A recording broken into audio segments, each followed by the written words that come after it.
ធម៌ខ្មែរសាងទីក្រុងអង្គរទឹកដីបវរទីឋានកម្ពុជាបងប្អូនជនខ្មែររក្សាការពារឆន្ទៈ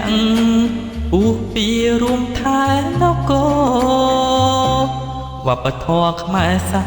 ងទឹកដៃល្អឯកមានអ្វីប្រកែកយើងនាំគ្នាឈររួបរួមសាមគ្គីទាំងចិត្តស្មោះសរថែជាតិឲ្យល្អដេញខ្មាំងសត្រូវពួកចោរសៀមយួនវាតែងក្លបខ្លាចបានតែបន្លាចគ្មានអ្វីមកសើបើខ្មែរយើងខ្លាំងដេញឲ្យវាទៅរក្សាញាតិផៅតវងត្រកូល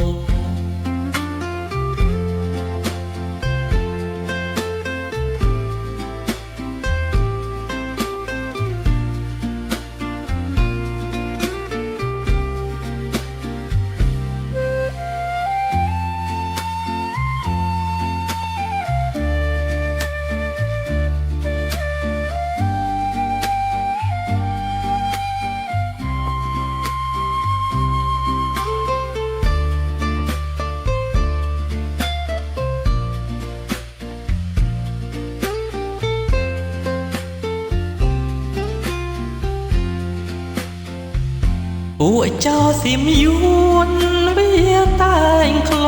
បខ្លាចបានតែបន្លាចគ្មានអ្វីមកសើបើខ្មែរយើងខ្លាំងដេញឲ្យវាទៅរក្សាញាតិផៅតវងត្រកូលវប្បធម៌ខ្មែរសាងទីក្រុងអង្គរទឹកដីបវរទីឋានកម្ពុជា